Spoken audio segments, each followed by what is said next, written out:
Konnichiwa. Today we're going to talk again about that element of Japanese that gives us the key to about a third of all Japanese sentences, and that is the copula. Now, I've talked quite a bit about the copula before, and I'll put links in the information section below so that you can follow that up. For today, I want to look at slightly less commonly used versions of the copula, which you are going to see quite a bit in your immersion, and raise certain questions about the structure of the copula itself, which we're going to address. These are de aru, de arimasu, de gozaimasu, and de gozaru. Now, we can deal with the last three very quickly because all of them are just variants of the first one, de aru. De arimasu is obviously de aru with the masu helper verb attached. De gozaru, gozaru is simply a polite keigo version of aru, the verb of being. Now, how does the verb of being get into this? Well, we'll talk about that in a minute. Gozaru is simply made up of the honorific go plus zaru, which originally means seated, but has the extended meaning of existing. So gozaru is just aru in fancy form. You won't hear de gozaru very much at all, because since it's an honorific form, these days it's nearly always used with a masu helper verb attached. But you will hear gozaru perhaps in period drama and things like that. It's samurai talk. De gozaimasu is the form of the copula that's used in keigo, so you'll hear it in shops, you'll hear it in public announcements, and you'll hear it used by speakers in anime, etc., who are using very honorific speech, perhaps sub-villains talking to a main villain. That's really all we need to say about those three. But de haru, which is the root of all of them, is the one we need to pay attention to. You could call it, in a way, the straight copula. Da sounds casual, des is polite, but de aru is just the copula. We see it used in contexts where we're simply being objective, such as academic papers, newspaper reporting, that kind of thing. We'll also see it used in other contexts regardless of what register the writing is in, because it has a particular quality. As we know, da and des can only be used at the end of a logical clause. They are logical clause endings, and they can't be used to pre-modify a noun. If we want to pre-modify a noun with another noun marked by the copula, we can only do that if it's an adjectival noun, because adjectival nouns can use the pre-modifying version of the copula, which is na. We can say hana ga kirei da, flower pretty is, or we can say kirei na, hana pretty is flower. And it's precisely because this group of nouns, and I've talked about the three groups of special nouns in another video, if you'd like to look at that, this particular special group of nouns, adjectival nouns, has the property that it's able to use the pre-modifying form of the copula, na. This is something that the textbooks don't seem to know. They don't tell you what na is, and they tell you that adjectival nouns are actually some weird thing called na adjectives, but that's another matter. So what do we do if we want to use a copula-marked noun as a pre-modifier and it isn't an adjectival noun? Now, we don't do this an awful lot because we can work around the situation by using no. But in some cases, either this doesn't work or it just isn't what we want to do. So suppose we want to say Sakura, who is a university student. No, we can say Dairakusei no Sakura, which is the university student Sakura. But suppose we don't want to say that. Suppose we actually want to say Sakura, who is a university student. It's not quite the same in Japanese or English. In order to do this, we have to use the copula, and we have to use it as a pre-modifier. So we have to use de aru. It's our only choice. We can't use da or des because they can only be used at the end of a logical clause.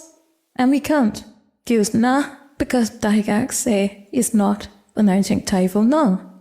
So we say Daigakusei de aru Sakura. And you'll see that sometimes, especially in written material. But there are cases where you really don't have the choice at all. For example, if you want to say the state of being round, you would say enke de aru sama. Now sama is a state or condition. We can't really use no here. Enke no sama doesn't really work. So we really have to say enke de aru sama. Now, when I say that de aru is the straight copula, not the casual one, not the polite one, just the straightforward copula, there's another reason for this, because ultimately and historically, da is simply an abbreviation of de aru, and desu is an abbreviation of de arimasu. So, if you've followed my course, if you've been trained up to look at Japanese structurally, there are certain questions that this may make you want to ask, and some people have asked me. First of all, haven't I presented the copula as an indivisible, special unit, one of the three engines? But here it seems to be made up of two elements, de, han, haru, and it looks very much like a verb. So what's going on here? Then, why in any case do the elements de, han, haru add up to the concept of the copula? Now let's look at this second part first, and then we'll look at the first part. Why do de plus aru make the copula concept? Well, as we know, there are two des in Japanese. There's the particle de, and then there's the te form of the copula. The textbooks don't tell you this. They let you think everything is the particle de, but as we know, there are two des. Now, the one we're dealing with here obviously the particle de can't be the te form of the copula, because the fundamental copula can't be made up of two elements, one of which is already the te form of itself. As in order to understand what's going on here, why de and aru add up to the copula, we need to know two things. Now, I've made videos on both of these, and I'll link them as well. So let's just recap it here. The two things we need to know are, first of all, what the copula actually is, and the second is what the particle de actually does. All the copula actually is something that takes two nouns, A and B, and tells us that noun A is part of a set represented by noun B. That's what the copula does, that's all it does. So if we say, Sakura ga Nihonjin da Nisheng, Sakura, noun A, is part of the set Japanese people, noun B. And sometimes the set can be a set of one. So if we say that person over there is Sakura, then we're saying that that person over there belongs to the set of one, which is Sakura. We're not talking about other Sakuras, we're talking about this particular Sakura. So now, what does the particle de actually do? I made a video about that and I'll link it. Fundamentally, the particle de defines a limit or field or parameter within which an action takes place or a state of being prevails. So the simplest use of de is to say where an action takes place. Koen de hasobu, play in the park. The park, which is marked by de, is the field, the area of parameters within which I play. Sekai de ichiban oishii ramen, most delicious ramen in the world marked by de, marks the field, the area within which this ramen is the first, number one. And it gets extended a bit further. In other cases, it could be the material something's made with, the tools something is made by, etc. But in all cases, it singles out a particular parameter from other parameters that allow the making to take place. Now when we take de aru, what this is saying is exist, funnel, within a particular boundary or parameter. In other words, exist within a set. And that's what the copula tells us. It tells us what set, what boundary something exists in. Sakura exists within the boundary of Japanese people. If we say, washi ga tori da, an eagle is a bird, you're saying that eagles exist within the boundary, within the parameter, within the set. Birds. And this is what the copula always does.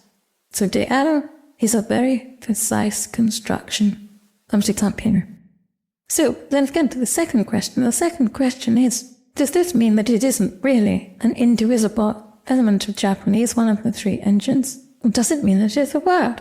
Which is obviously aru is a verb, and it's because aru is a verb that we can use it as a pre-modifier. we can say daiga de haru sakura, because you can always use a verb to pre-modify a noun. And the answer to the question is that this is a question of modeling. I model Japanese in a particular manner. It is possible to model it in other manners. In Japanese grammar as taught to Japanese students, the copula is regarded as a verb, and in fact, an adjectival noun plus the copula is called a keiyo doshi, which means an adjectival verb. The verb part is the copula, which is added to it. So today is not a keiyo doshi. Chirena for kireda is a keiyo doshi, and the doshi part, the verb part, is the copula. But I do not model the copula as a verb, and the reason for that is that in our three-engine structure, I restrict the term verb to those entities that end in the or kana and do all the things that those entities do. We have the four stems, etc. It's obvious doesn't work like this in modern Japanese. It works differently. The haru has evolved into an entity in itself with its own form, which it has, with its own connective form, na, which it has. We could, if we wanted to, model all three engines as verbs, because in many ways adjectives are also verb-like, but they don't work like for you and the entities, and they don't work like the copula. So within my model of Japanese, which I think is the best one for non-native learners of Japanese to use, we use the three-engine structure. You regard verbs, adjectives, and copula as three remote entities. This is not a statement about the etymology of Japanese. It's not even a statement about the real truth of Japanese grammar, because there is no real truth in grammar. Grammar is simply a means of describing a pre-existing phenomenon, which is language. Grammar is not the source code of language. Grammar is an attempt to describe language by modeling it. And I use and recommend the three-engine model. If you prefer another model, go free to use it. The other reason I maintain that distinction is because it's very important not to confuse de, which is the te form of the copula, with the particle de, and it's very important not to confuse the concept of the copula with the verb of being aru, and that happens all too easily to English speakers, or people who are very familiar with English, because in English, the copula and the verb of being are represented by the same word, and that's is and its variants was, am, are, etc. They're the same word, but they're not the same concept. So when we say that da and des mean is, this is a confusing way of looking at it. They don't mean is in all circumstances, they mean is when it's a copula. So if we say, that animal is a rabbit, res is the copula, replacing that animal into the set, rabbit. If we say, there is a rabbit, that's not a copula, it's the verb of being. We're saying a rabbit exists there, in that place. Now because these two concepts are very easily confusable, and because textbooks and even more advanced academic texts do a very, very poor job of differentiating them, I believe it's important to teach the copula, which is an unfamiliar concept in English, because English has no dedicated copula, to keep it separate in the three-engine model. If you have any questions about any of this, please put them in the comments below, and I will answer as usual. I'd like to thank my Gold Kokeshi patrons, my producer angels, who make these videos possible, and all my patrons and supporters on Patreon and everywhere. All of you who watch the channel regularly and support it by commenting and liking, and most important of all, learning from it. So many of you tell me that your Japanese has been revolutionized by this approach to the language, and so many people are prepared to support that with their patronage. Thank you so much to all of you. God bless. I'd like to thank you right now for attending this lesson. これからもよろしくお願いします。